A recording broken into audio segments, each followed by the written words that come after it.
Welcome to another episode of Roll or Die. While we are primarily a Brazilian Jiu-Jitsu podcast, we do like to have our fellow grappling guests on. And today's guest is a judoka. He is an ex-Olympian. He's very well known within the judo community, and we are looking forward to getting to know Ivo Dos Santos, who is obviously black belt in judo and is the owner and head coach of Senshi. Thanks for joining us, Ivo. Thanks for having me. Keen to have a chat. Thanks for coming on, Ivo. I think now that we've been doing the podcast a little while, we've had a few Olympians on, but it still blows my mind. You know, like the absolute pinnacle of any sport that where you compete in the Olympics. So, mate, can you just tell us like your Olympic experience? Like, we'll go back and like find out where you started judo and all that sort of stuff. But mate, give us a rundown on the Olympics, because I mean, we grew up watching it. We grew up watching those sports, and man, like how was that for you? Hard to say. A once in a lifetime experience. It's pretty much everything is built up to be a little bit different to what your expectations are, but generally it's mind blowing in a lot of different ways, because especially being a smaller sport like judo, we're a tiny little sport in the big scheme of things, especially the Olympic Games. So to get that sort of platform is enormous. We're in Australia, a very amateur sport. These days, the current group coming through have got a little bit more support, a little bit more structure around their judo than we did. But I was a completely amateur athlete, self-funded, so had to, work a 40-hour week, still go to uni, still train, figure all that out. So getting to the Olympic Games and rubbing shoulders, so to speak, with the LeBron Jameses and whatever the world is pretty weird and pretty awesome experience. But yeah, I guess at the time you don't really take it for what it is. You kind of zeroed in, and at least I was. And I look back at it now, and that's probably my only regret is I didn't really take it in. I was so focused on trying to do the best I could and justify that I was actually there amongst these people. But yeah, in hindsight, after it's all said and done, it's pretty awesome to think back about the, experience you went through and, full stadiums and that sort of thing. So yeah, it's pretty cool. So Ivo, this was the London Olympics, right, that you went to. So you touched on, seeing some of these, like the names that everybody would know. So just a couple of quick questions, mate. Like number one, did you have time, like after the competition, to sort of network or catch up or run around in the village as we hear the stories of? And did you bump into those people, or were you kind of like you finished your judo tournaments and now you've got to go and make room for someone else? Yeah, so I was day 2, so I was done really early. Right. I stayed, so I went to the opening ceremony, but then ducked off, and I was cutting weight and that sort of thing around that time, but I was done pretty early. Judo went for the first week, so we had Australians most days, so we're in and out of that most of the time. In terms of networking and stuff like that, it's a bit cheesy, right? Like I did manage to sit down and meet a few people, and like it was back when it was those big giant dining rooms and that sort of thing. So sat at the table with a few people and tried to work into their conversation, not sound like a complete fanboy sort of thing. But yeah, do I have contacts with Nike and stuff like that? No, not at all. Did I have some 3 AM McDonald's with a few professional NBA players? Yes, I did that. That was pretty cool. So yeah, it was more sort of the social aspect of it rather than a more professional, more networking in that aspect. But definitely very cool because, again, judo, we end up saving our money. We travel around the world to horrible countries and stay in very nice hotels and don't see anything other than the hotel and the judo hall. So it was pretty cool to be around that sort of thing and watch other sports and see other professional athletes do the day in and day out work that you assume they're doing, and you try and replicate at home yourself, but you don't really know. Seeing them in the gym every morning, seeing them do their recovery and that sort of thing was very cool. And taking us back a step or two or several years from the Olympics, how did you get started in judo? Tell us about the beginnings.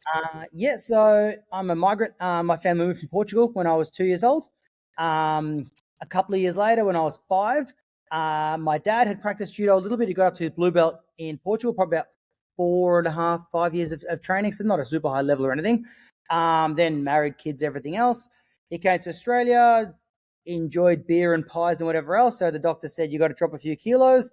He didn't fancy going for a run, so he saw a flyer for the local judo club. So he signed himself back up there. And my mum was working evenings, so dad would work during the day.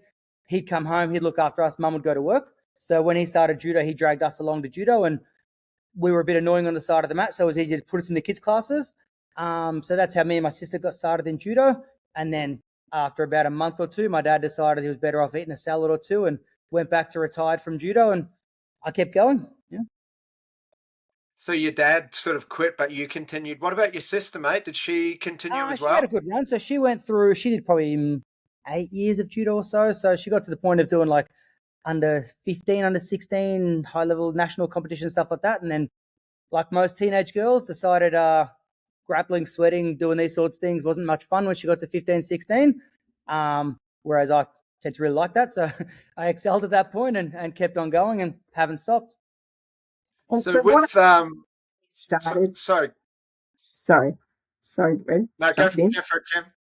What age were you when you started? 5. Wow. And so you were in kids' classes, and did you go like from that into the adult classes, or was there a transition? Was there a teens class? How did that go? Yeah, so this was the good old days. Back in a club in Werribee, it doesn't exist anymore, where it was basically kids and then an adults class. So by the time I got to about probably 11 or 12, like happens in a lot of smaller academies, you kind of outgrow the kids program, even though I was tiny, like I was probably 28, 30 kilos, like I was still small, but obviously had been training for quite a while. So I started joining into the adult classes. There was a few teenagers and whatnot in there. I guess that's also why a lot of kids drop off around that age at that time. But I kind of pushed through and managed to continue on. And by the time I got to, the end of high school, I was pretty focused and set. By then I'd moved to a different judo club that was really more competition centric and stuff like that. And I was able to be really serious about my judo, and went from there. So you're talking, Ivo, about being a migrant and that sort of thing. Was there like this point through your childhood where you were getting teased and then judo became something that you could sort of stand up for yourself and that gave you confidence, or was that ever an issue for you? Yeah. Well, bullying's always a thing, right? Like, but being, a migrant with a funny sounding name and a funny sounding lunch and one eyebrow, it's always a good time in the western suburbs of Melbourne. But judo, yes, it was great to help me have confidence, stuff like that. But I guess I have a different take on it to most people with their self-defense sort of thing. I didn't use anything I learned in judo. However, I did learn, social skills through judo. Like, judo is a universal sport, right? Like, at my club now, we've got kids of all different backgrounds, ages, genders, all that sort of thing. So I think I understood social mechanics through having done judo. And I think as I got to high school and stuff like that, I understood how to work with different groups and different people and understand if certain people aren't a fan of you, you kind of navigate it this way and whatever else. And by the time I got to, young adulthood, I had, same issues everyone else did, but managed it that way. So I think judo being such a weird niche sport, right, even to this day, right? Like, it's not what the average cookie cutter, kid comes through. So many different backgrounds and whatever come in. So the average judo class has so many different demographics covered in it. I think I kind of figured out the, not anti-bullying, but how to navigate, the social side of teenage years through that. But yeah, doesn't hurt being able to scrap a little bit, but I try to avoid it. I was also pretty small, right? Like, I didn't get to 60 kilos until I was like 18, 19. So all the judo in the world wasn't really going to help me if the Islander boys wanted to have their way with me. So I had to learn how to crack a joke and try and be move through things that way. And Ivo, you've also, as well as your own participation in the Olympics, you also coached at the last Olympics in 2024, which we'll get to a bit later. But do you think that your, entry into judo and then going through as a kid and then as a teen has affected your coaching style and the way that you run your club now? Yeah, 100%. So like, even though I did say about the age of 12, I moved to a more competitive high level club, it was still a community club, putting the mats down, packing them up, etc., etc. Even when I got to the highest points and even when I was training for the Olympic Games, I split my training between two clubs, my main club and a high level club, which is where a lot of national guys are now with Daniel Maria and stuff like that. So I'd go there a couple of days a week, but my main training partners were at a small community club where when it first, well, we sort of had some ups and downs, but about 16, 17, the club really struggled and got down to only a couple of members. So then from then on, I kind of took on a coaching role and I had to kind of train my guys to get better so they could be my partners, really. So I was like, all right, you're small, you're a lightweight, you kind of fit here. You're going to work with me and I'm going to make you good so you can help me. So I think that's definitely affected how I coach, in that I probably don't have the highest performance sport mentality when coaching my classes. It's all about building up each individual and trying to get them the best version of themselves and hoping that can help me or someone else. So coming through that community sort of structure through to now I run a professional club, but it definitely has a community feel to it. Obviously, massive kids group we have, even with our adults, a heap of recreational judo, right? Like judo, I'm sure you guys understand through jiu-jitsu and whatever else. The culture of judo is all, hard, a million break falls, kill yourself, or don't make it. So I definitely try and do things different to that, and I guess water down that aspect. So the old judo heads don't necessarily agree with how I do things, but it works for us. And yeah, I think having to kind of self-coach to a fair extent, even through my adult years, and build up my own training partners has definitely affected how I coach and kind of the culture we have at our own club, which is probably different to most judo clubs, probably more similar to jiu-jitsu clubs.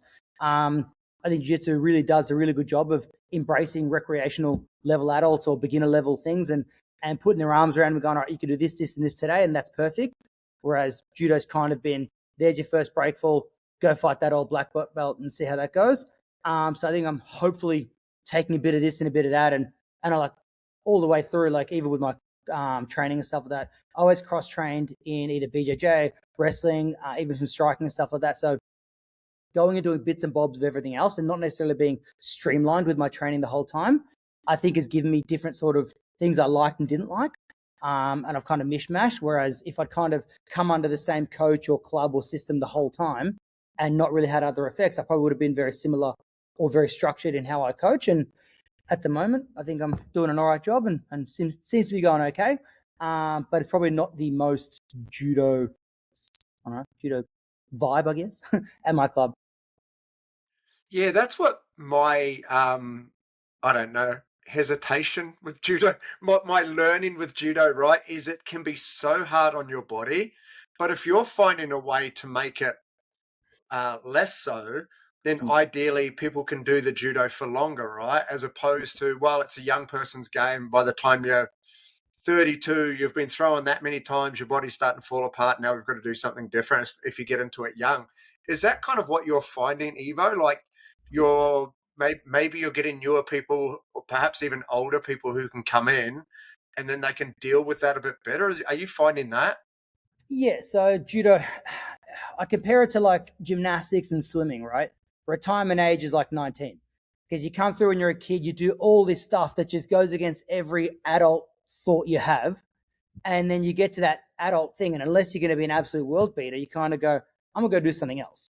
So my goal from day one of coaching has been keep people in the sport longer, even if they were competitive or whatever, get them, on the back end for longer rather than that falling off a cliff. And also, like, I want to keep doing judo and I'm old and broken or whatever else. And so I can't expect other people to do things I can't do or I won't do. So yeah, we're just also stuff like your resources. Like maybe I can turn it, I'll see if this works. Just look over there. That's a sprung floor right across, and there's some crash mats in the corner. Stuff like a sprung floor makes a huge difference. Stuff like crash mats. Most judo clubs, especially the small ones, don't really have a choice. The mats are thrown on concrete, and there you go. Figure out your break falls. It's not fun. It hurts. Trying to make the training as safe and not scary as possible makes a huge difference. And I'm finding that there's always been over the years, even when I was younger and coaching, adults that are interested in judo, like people that don't fall into that cookie cutter, team sports, footy, basketball, cricket, going to the gym. Judo's kind of looks like something you'd like to do. Like, you twist it all over each other, you're wearing a funny suit, you're doing all these sorts of moves, similar to jiu-jitsu, whatever else. But inevitably, within a very short period of time, people get a bit overwhelmed by elements of it. And so trying to take that away, trying to take those hurdles, trying to take those little things. If we can get you through your 3 to 6 months in, get you a yellow belt around your waist, you generally be okay. You may still, life takes you down past, you may not do it all the way. But I found a lot of people would really go, this is really cool. I like it. My first class was fun. My second class was cool. By the third or fourth one, they were kind of, holy crap, trying to keep up. And yeah, it was hard. So I think trying to stick within those things and understand that everyone comes in, at base level. And yeah, we all step, but we'll kind of can revert back to that at any time is important. And I try and make sure that our fundamental classes are built for the beginners, but even our high level guys do it. But even our advanced classes and stuff like that, I still invite the beginners in and go, hey, you can tailor this, this, and this, and still do the same thing as the others, but tweak little things. Whereas I think it's really black and white and easy to go, that's what we're doing, go do it. And that's scary. Like, I wouldn't want to do that at a Muay Thai gym, just be thrown in with some Thai kicking my head off when I can't see him. Like, I can't expect someone else to do that. And I feel like judo culturally kind of got stuck in that for a couple of generations too long. These days, I think there's a lot of guys, I'll call myself younger guys, even though I'm 40, that are trying to run clubs differently around the place and trying to change that. But it will take time. Whereas I feel like BJJ got in there at that sweet spot, the early 2000s or whatever, straight away went, hey, beginner adult, here's how to not get choked unconscious on the street. Let's start from there. And that's why BJJ's done so well. And so it should, right? And Ivo, you've recently run a really successful judo comp, been getting really good feedback from other people in the judo community. Can you tell us a little bit about that? And did you do anything different to what you've seen in other comps that made this one so successful? Yeah, everything. So I've always been around competition judo all my life. I love judo. I've competed all my life. But I also understand, much like judo training sessions, judo competitions can be really scary, especially because they're so small for the most part. So if you sign up at your local judo for BJJ class and do 3 months and sign up to a competition, you may turn up, like last week was the Victorian state titles, and you may pull an Olympian that needs to do some match practice, and that's not fun or safe. So, so we started a long time ago, starting to run in-house comps in our club for our kids that were scared. Like, also, I feel like our marketing was something about what we've done with our club. We've attracted a lot of iPad kids from day one, a lot of kids that aren't super competitive and athletic. So it's just not fair for them to be doing that. So we started in-house with running little comps and then brought in a couple of clubs that I'm friends with of other coaches and stuff like that. And then we've gradually built up and started to become bigger and bigger. And in the last couple of years, it's gotten really big. So our last comp with 300 and something entries, which for jiu-jitsu is not very big, but for judo, that's I think either the second or third biggest comp in Australia. And it's an in-house club comp. But basically, I just kind of went, how do we make things simple? So I brought in belt levels, different weight categories. Like, for example, in judo competitions, up to a certain age, girls and boys compete with each other because they're such small numbers. Now, that's scary for a parent, right? Like, they don't want their 9-year-old girl entering under 11s, boys and girls, whatever else. Sometimes, inevitably, if we didn't have the numbers, I would have to join the girls and the boys to give them extra matches. But at least when you first enter, you go, okay, my young daughter is going to be in under 7s, girls under 21 kilos. And so a lot of real low-level, beginner-level judo clubs got on board with that. And then a lot of jiu-jitsu guys kind of went, oh, okay, I could do that. All right, I'm in veterans beginner level. I'm okay here. Whereas I'm not going to get some fire-breathing dragon that's going to kill me in 10 seconds. And we've also done stuff like tweaking the rules. Like, judo rule set's really rigid, really strict. So we've watered that right down. Like, we don't give many penalties. We generally, if you do something really, really bad, the ref will literally just tap you on the shoulder, go, hey man, you can't keep doing that, or whatever else. We also copied the All Japan Judo Federation rules, which came in last year, which says you can grab legs again. So I'm sure you guys have underheard that for the last 15 years or so, you haven't been able to grab legs in judo, and people do this, that, and the other and argue about it, but I'm over that conversation. But they basically, the Japanese Federation brought in a basic, probably a hybrid, I guess, of the old rules and the new, that went, you can't shoot for a double leg or a single leg out of nowhere, but as long as you got a grip on the collar or the sleeve, you can use the other leg. the other hand, sorry, and grab a leg, and then you can then transition to 2 hands on or whatever. So I experimented with that and went, why not? And that was really, really popular in March when we ran our competition. So I went with that again in November. And then I also went, I reckon no-gi judo to be fun. So I took what works with judo, what works with wrestling, what works with jiu-jitsu, and tried to nullify the boring parts. And then I didn't think we'd get much. I literally ran it as a test thing. I went, hopefully I get like 2 or 3 in one division, 2 or 3 in another, just see what it looks like, right? Like, because we do no-gi at our club, but it's all judo guys doing no-gi judo, right? Whereas I haven't had wrestlers and jiu-jitsu guys. And we've got a really interesting mix. I think we had about 40 or 50 entries for that. And basically, you couldn't pull guard. You couldn't do lower leg, can't do ankle, knee locks, all that sort of stuff. But you could choke, submissions, whatever else. All double legs, single leg takedowns count. Half point, full point, whatever else. And the transitions. And it made for really, really exciting matches. Not many matches went longer than about a minute because it was just crazy scrambles. So I really enjoyed watching it and refereeing it and having the best seat in the house. We had across, I think it was about 4 male divisions or 5 male divisions, 1 women division. A couple were won by judo guys, 1 by a wrestling guy, and a couple by jiu-jitsu guys. And all of them obviously cross-trained, but if you were to put them in a particular thing. So for me, that ticked all the boxes. I'm like, this is a rule set that works for everyone.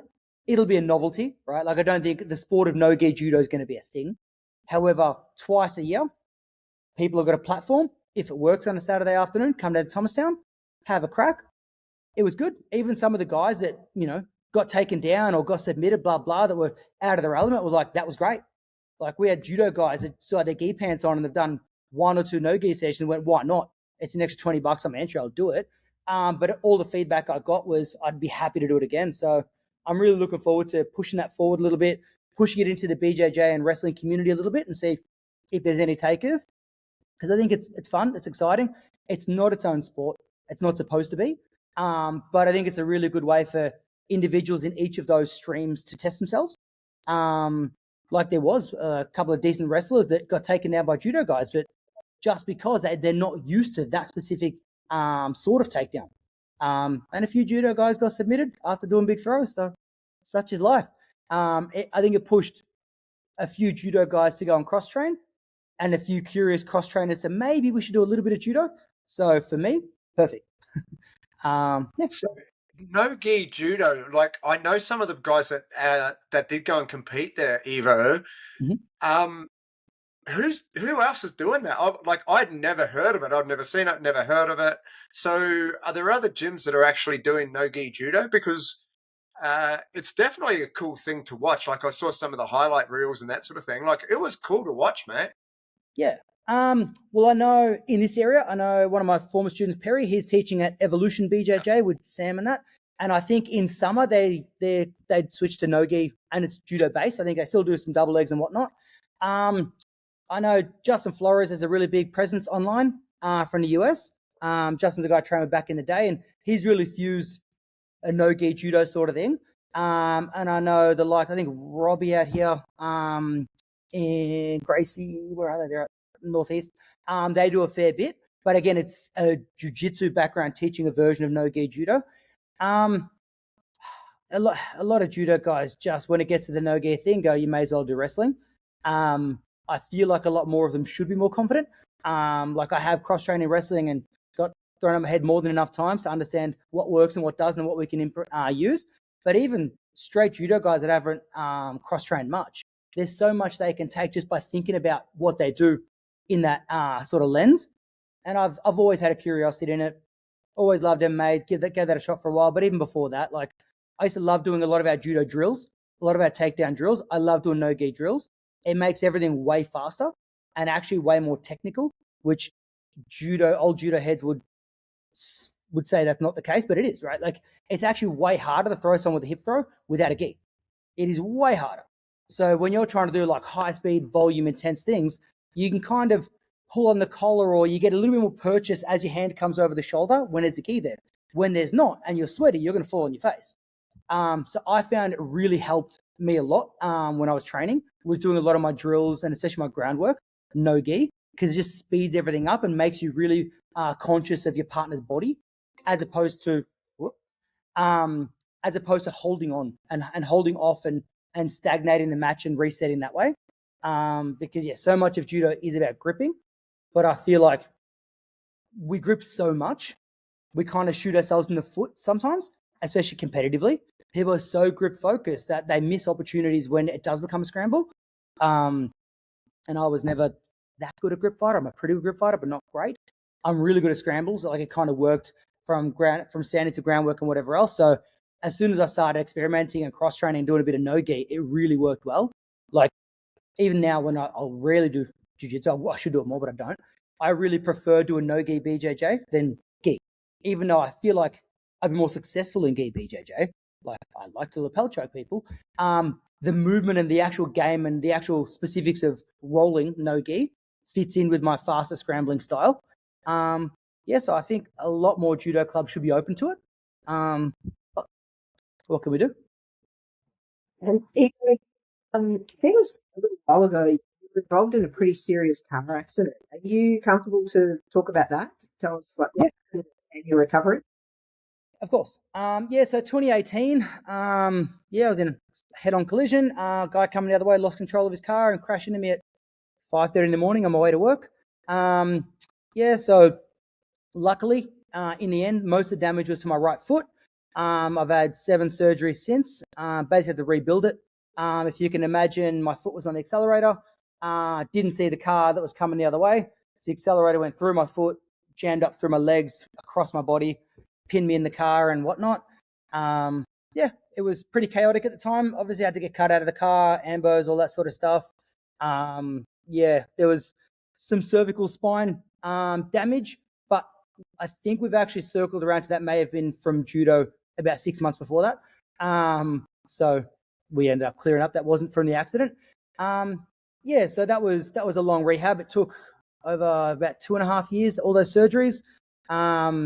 Finished them up right. So it was 2018 May when I had my accident. By about November 2021, November 2020, sorry, I was done with surgeries and as good as I was going to get, and have tried to work back to judo from there.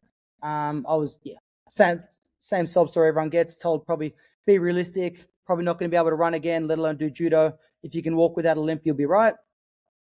Yeah, my foot's a bit sore, but I've been able to get back to judo. I've competed, obviously not at the same level, but have been able to execute judo and do that sort of thing. And everyday life is fine. I've still got 27 screws in my right foot.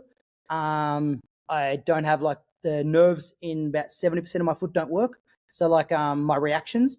So if I need to if you shoot a low single for my right foot, you're probably going to get it because even though my brain will tell my foot to move, it won't.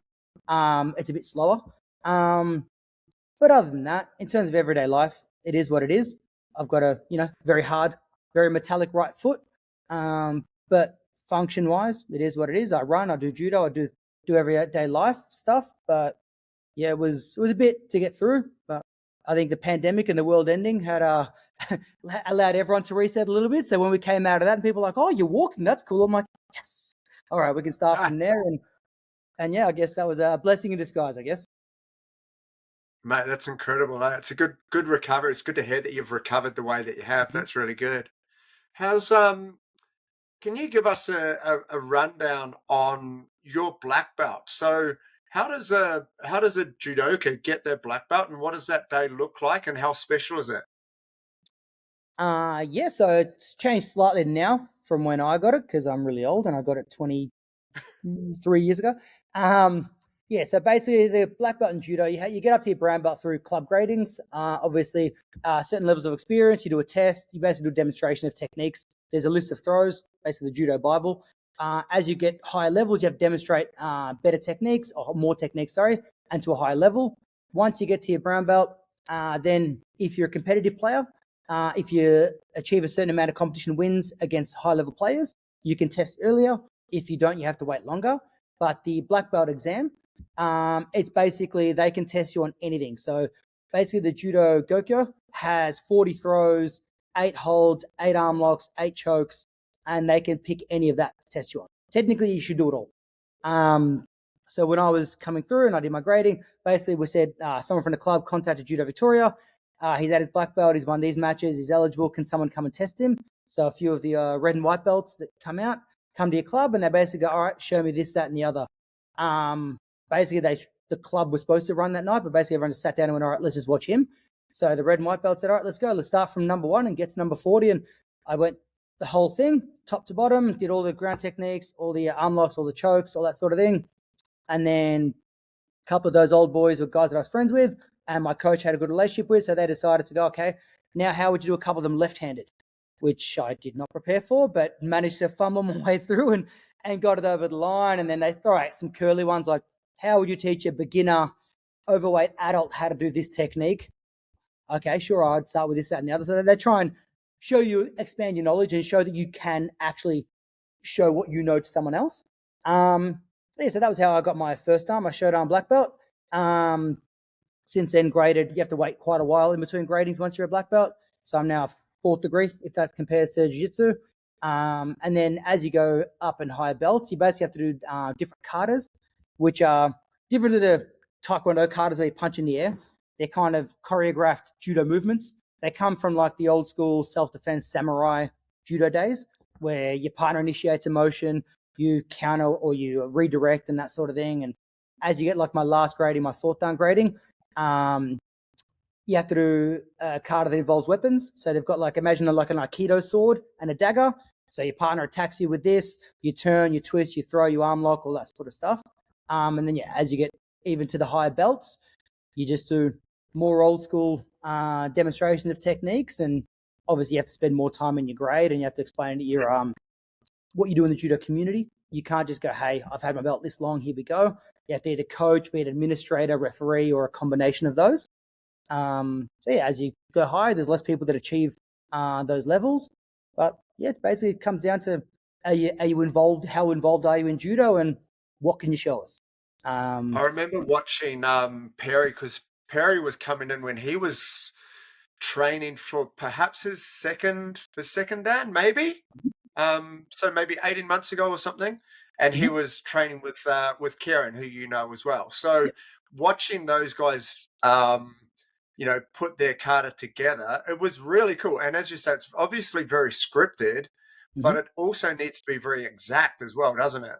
Yeah. Like the examiners get real testy on stuff, right? Like even like it would have been for second, did they do the groundwork kata where you have to kneel and do that? Yep. So stuff to do with as you kneel, do your big toes cross over with each other? If they do, you fail. They have to be together. Are your knees pointed at 90 degrees as opposed to 75 or whatever? So it's so tight in the details. But again, you've got months and months to prepare, right? And you know how to do it, and you have to do it all properly. If you rush through and you think you can get through, they'll fail you and they don't feel bad about it. So that part I'm okay with. And I've no doubt, I think I saw the gradings of both Perry and Kieran. They killed it.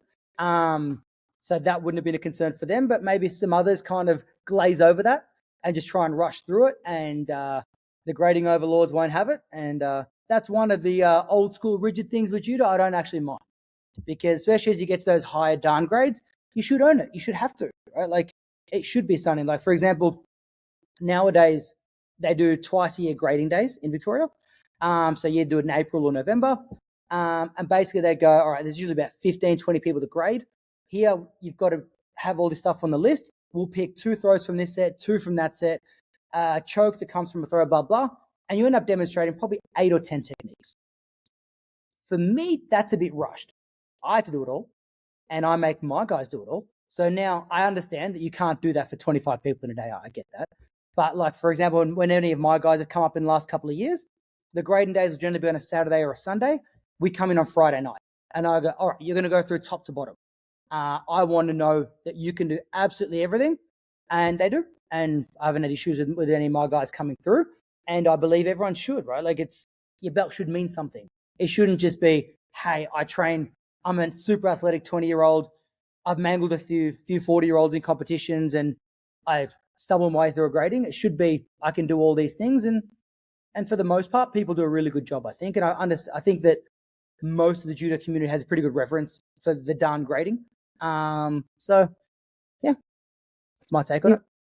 You mentioned about being involved in the community. you are now very involved as a coach. So you tell us about your involvement in the 2024 Olympics as a coach, and did I read that you were also involved with the Paralympics?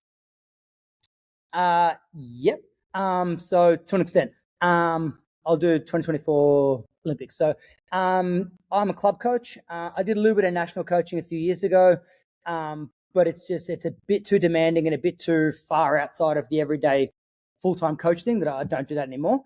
However, one of my members of my club, he lives here, but he's from Samoa. So he represents the Samoan national team. So he traveled the world for a couple of years doing the cycle, basically by himself, going here, there, and everywhere. Got himself the quota spot and qualified. But then come the Olympic Games, the Samoan Olympic Committee said, all right, you get to have a coach this time. So I was able to go there, and we did like a 5-week preparation block and competed there, and he did quite well. Put a good show for himself. So that was how I ended up in Paris 2024, even though I'm not on the circuit, at the international judo circuit, pretty much at all. I did manage that one. We also have one of the athletes at my club, Mesa Abuzaid. She's a para judo athlete. So she was the first Australian athlete to compete in Japan. So until the Paris Olympic cycle, Australia hasn't really had many Paralympians. And basically, you're supposed to qualify top 6 in the world in either the men's or women's weight divisions. But outside of that, each country is allowed to apply for one place. And Australia's never really had more than one. So the few Paralympians we've had over the journey have just put their hand up and gone, hey, can I have a spot? And Judo Australia's gone, hey, go do a comp somewhere. We'll put in the application. Off you go. But we asked when Mesa came to our club, just on the back of COVID, I think it was, how do we do it? We wanted to do it properly. She's got to that level that we think she can do it. So they said, go to Tokyo. There's a comp in December. If you do well there, we'll build a pathway sort of thing, and we'll try and get others involved and make a para team. So I didn't go that one. My wife, Isabel, did. We obviously shared the business, and I sat home. She went with Mesa.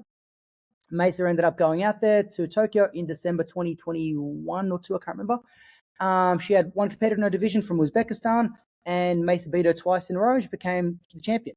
That was held in the Kodokan, which is the home of judo. So she was the first person to compete in the Kodokan and the first person to win. So on the back of that, they asked us to put together a draft of what it would look like to get on the circuit and stuff. So put through a few things, and the sports commission said, yep, we like it. And there ended up being about 3 or 4 athletes that tried to qualify for the Paris Olympic Games. And so Mesa went around the circuit. Unfortunately, she ended up a few points behind our girl from Sydney, Taylor Gossens, in a different category for weight and classification. So Taylor qualified and got that spot, and Mesa missed out. But she's now back trying to get to LA 2028. And now there is actually a para judo program. There's a para judo coach based in Queensland.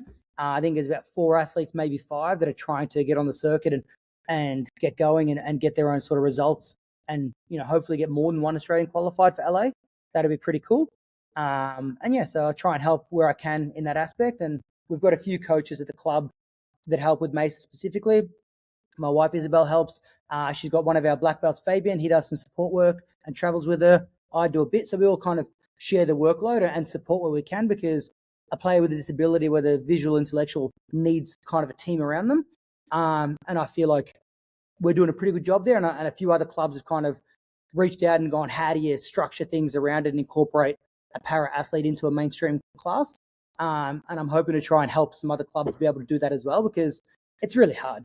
It's especially when you've got a small program, having anyone that has that sort of physical, intellectual challenges, trying to incorporate them into a normal lesson, it takes a bit of extra work.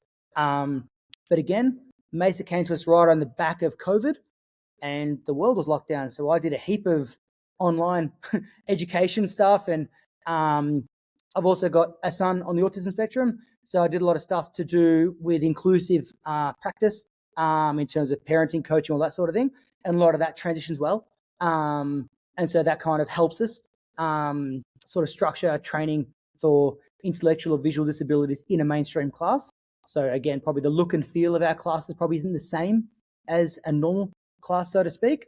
But it's something I pride myself on and I want to be good at, even though I probably wasn't when I started, and I probably stumbled my way into being half decent at it, is being inclusive. Because, think about my foot now, right? Like, we all have our own challenges, and it's not that hard to make your class or your club inclusive. You just have to want to.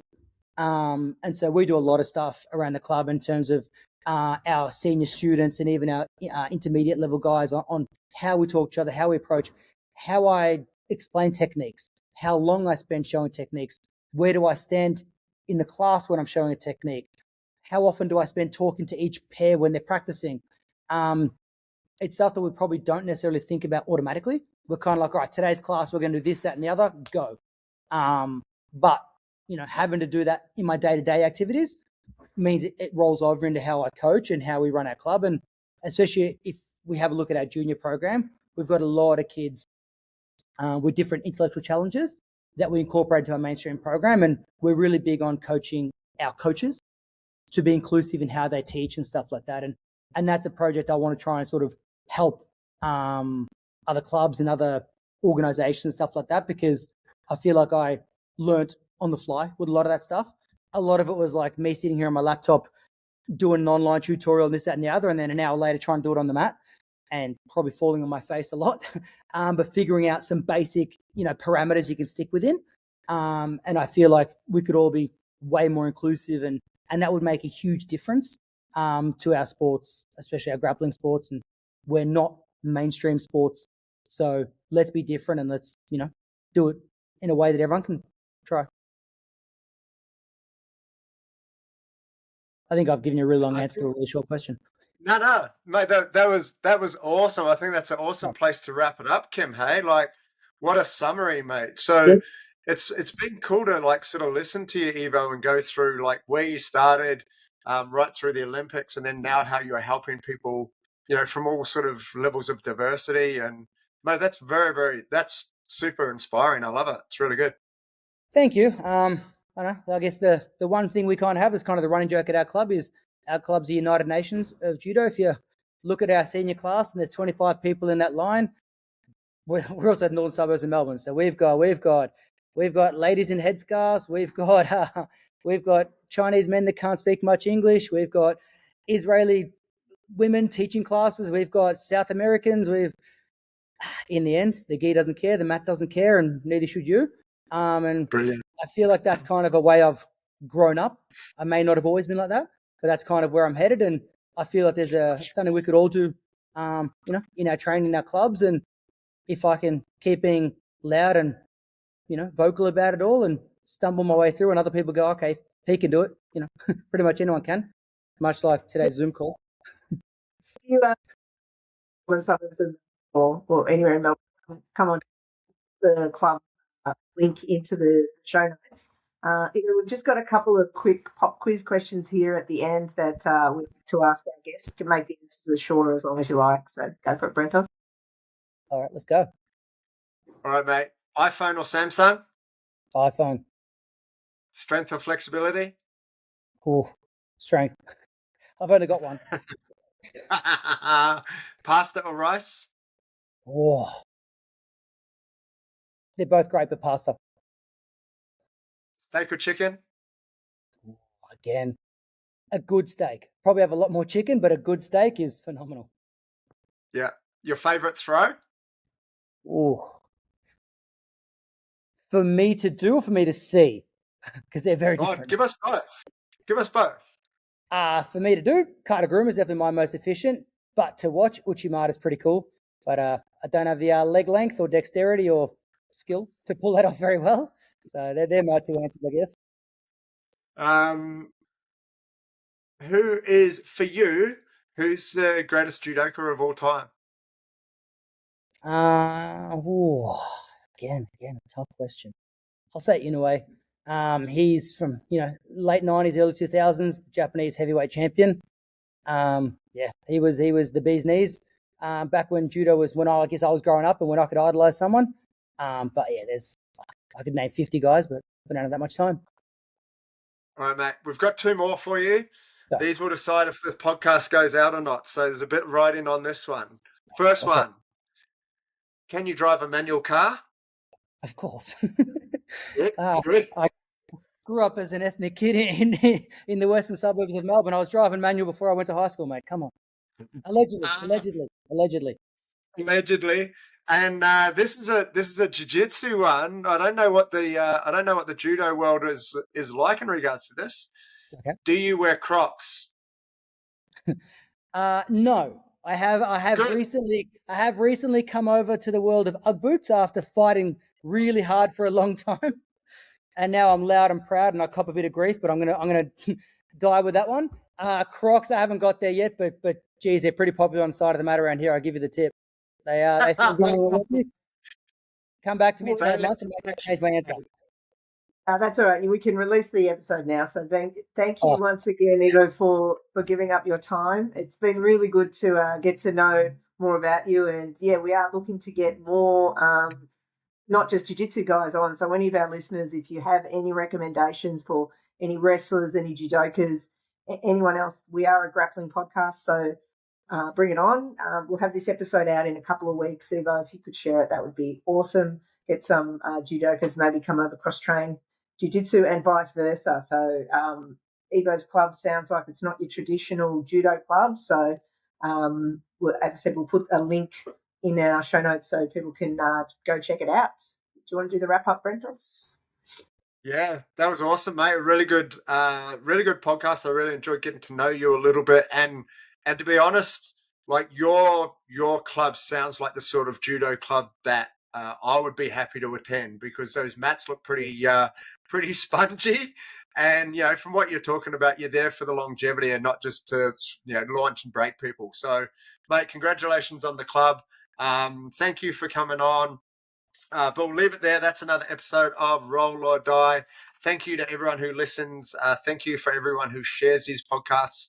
We really appreciate it. Without you guys telling us about cool people like Ivo, we don't manage to get these guys on the podcast. So thank you for the recommendations as well that you guys do send in. We try our best when you recommend people to get in touch with them. Sometimes we try and we don't hear back from them, so it's not that we've just brushed them. So if you have recommended someone, then follow up with them and say, hey, check your inbox, because Kim might have messaged you.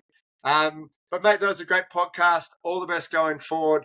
Good luck with the gym. May it continue to be very prosperous. And the tournaments that you're running sound awesome too. So I know that we've had guys from our gym going down. I'm sure that they'll continue to do that as well. And who knows, like maybe we'll get down one day and have a couple of sessions with you as well. Thank you very much, mate. I appreciate it. Thank you for the opportunity. Thanks, guys.